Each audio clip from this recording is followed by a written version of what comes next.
Hi, my name is Christoph Frank. I'm an acoustic engineer here at Austrian Audio. We recently released a new plugin called the AmbiCreator, and I would like to use this video to show you how it works and especially talk about ambisonics, as this is a topic important for everybody working in audio now and for sure in the next future. So if you Google ambisonics, you will most likely find the graph I want to show you. This pyramid graph is overwhelming at first for everybody, I would say, who does not know anything about ambisonics.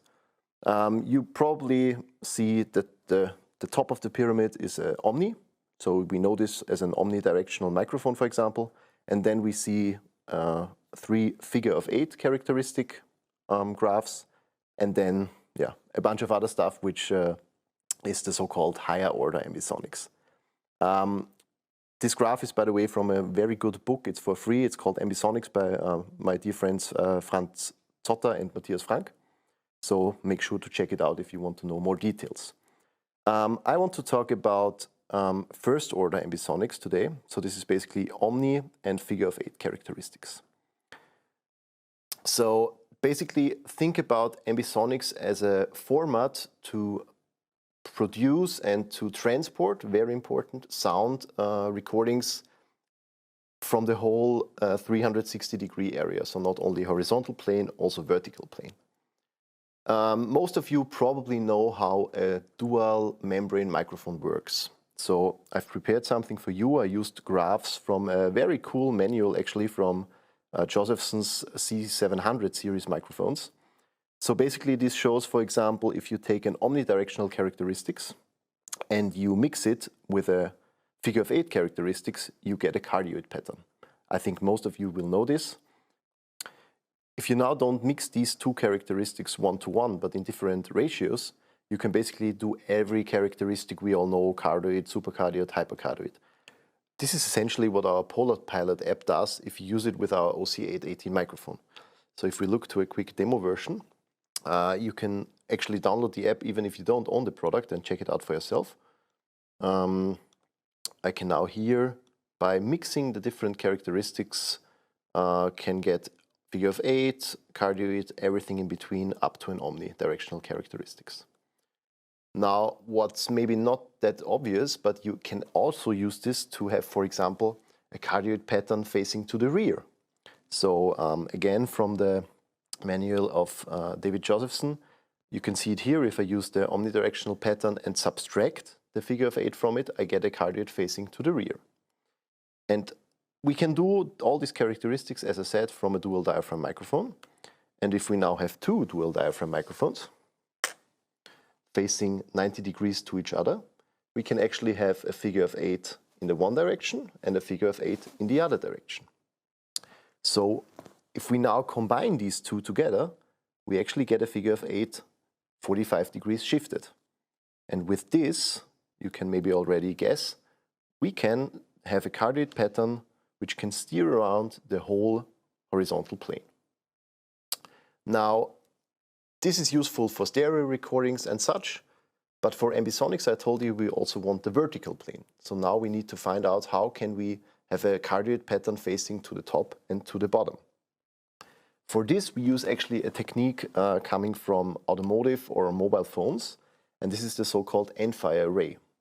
So if you have two omnidirectional microphones in a physical distance, so for example, in our microphone array, we have the distance between the two capsules, we can have a figure-of-8 in this vertical plane, in the z-axis facing from the top to the bottom. What you can see here is that the frequency response of this figure-of-8 will be quite odd, let's say. We can compensate this in our plugin. What's important to know is that there is a band limitation. So the z-axis in our program, in our plugin, will work up to, let's say, around 2 kilohertz. But there are many cues in this frequency band, like voices, different sounds, percussive sounds sometimes. And this makes it very useful to have really this vertical plane. What I will show you now is how a simulated hypercardioid looks like from our OC818 array with the AmbiCreator, steering around the vertical plane. It's at 1 kilohertz and it's a simulated hypercardioid. So you can see that it's really looking like a nice hypercardioid throughout the whole vertical plane. It can listen, let's say, upwards, it can listen downwards.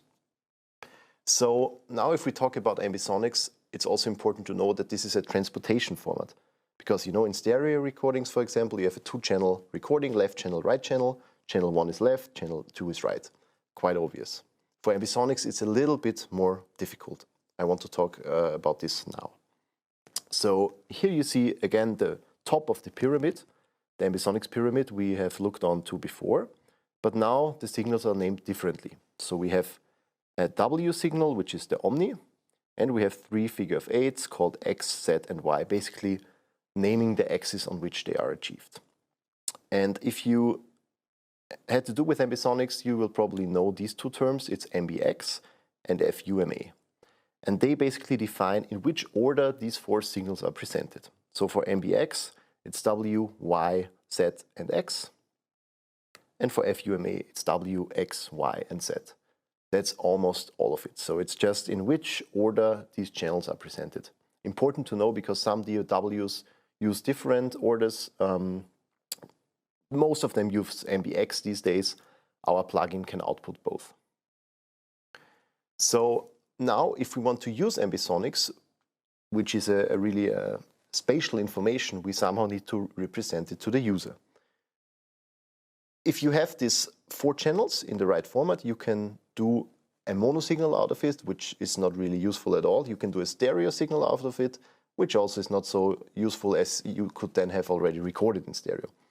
But here comes the interesting thing. You can now do from these four channels, for example, a 5.1 recording, where it's basically simulating a cardioid looking to the left, or from your face, this side, left side, right side, center, rear, right, and left rear. And you can get this 5.1 signal out of it. It can be 7.1 and so on. This would all be the horizontal plane. As we have ambisonics with the Z channel, we can also do newer formats like, for example, the Dolby Atmos. So anything coming from the top, like these top loudspeakers. Most users probably don't have a Dolby Atmos system at their home. So here is another way to represent ambisonics, and this is headphones. Headphones, of course, only have two drivers, like our HiX50 and HiX55, two very good drivers, left and right side, but these are static drivers. They cannot move. They cannot really simulate sound coming from the front or from the back. So what is used for this is the Hrtfs. Hrtfs, or head-related transfer functions, are basically functions which define how the sound travels to your ear. So if you, for example, like in this graph, have a sound source at the right side, the sound will travel to your right ear and it will travel to your left ear, and with different transmissions. So now think about it this way. We can simulate with our ambisonic signal, done by our ambisonics array, a cardioid pattern facing to the right side, and we can put this head-related transfer function onto the signal as if the sound would come from this side and simulate it to your ear. We can do the same to the left side, rear side, top and bottom too, as we have the Z-axis. These head-related transfer functions are actually very depending on your physical ear, so really what your ear looks like. Nevertheless, some standards have established. There's, for example, a set of YouTube Hrtfs, which YouTube is using. Different ones will probably work differently for different people. A plugin I like to use is the Binaural Decoder by the IEM, which is the Institute of Electronic Music in Graz. It's for free, and it does a lot of more tricks actually to have a very good spatial impression coming from an ambisonic signal via headphones. Make sure to download it. It's for free, included in the IEM plugin suite. If you use our AmbiCreator plugin in your DAW, like I do here in Cubase, you need to make sure you have the right recording. In our plugin, there is a sketch showing you how you need to configure your in and outputs when you use it with your OC818 microphone. You need to use our OC818 microphone in the dual mode, where we can record the front-facing diaphragm and the back-facing diaphragm separately. So make sure the main XLR, which is the front output, goes to your first input, and the rear goes to your second input, and then 3 and 4 for the upper microphone, which is 90-degree angled to the lower one. I have here a recording of a flute and a clarinet, which I quickly want to play. So you can see the level meters in our plugin showing you the in and output. Let me stop here for a second. On the left side you see really the raw microphone signals, which is front, back, left and right. And on the other side you see the output. In this case MBX is selected, so you have W, Y, Z, X. You can also switch to FUMA if you want, and then you have W, X, Y, Z. The other things you can configure in the plugin is gain adjustment, so you can add up to 10 dB gain or decrease the gain. This is maybe important for some, as you can here use the Z-axis on its own, or you can mix it on its own. So that means if I have 0 dB gain, I have a normal representation also of the Z-axis. I can also decrease it completely if I just want the horizontal plane, or if I have the feeling I need more height information, I can boost it a little bit too. Last but not least, you have here a rotation function. That means, for example, you faced left to the source or right to the source and your source was actually on another direction. You can virtually turn the whole array by up to plus and minus 180 degrees to make sure it's at the right position in your field. You have two possibilities to do this, for example, here in Cubase, to set up your outputs. So if you route your ambisonic channel with our plugin to your stereo output, if you mix on headphones, for example, you will automatically have the possibility here to use head-related transfer functions, like the standard Hrtfs or YouTube Hrtfs. If you want to use, for example, the Iem Binary Decoder, like I like to do it, you need to route your ambisonics output to an ambisonics bus and can then use here the Binaural Decoder. And you also get a stereo representation of the signal.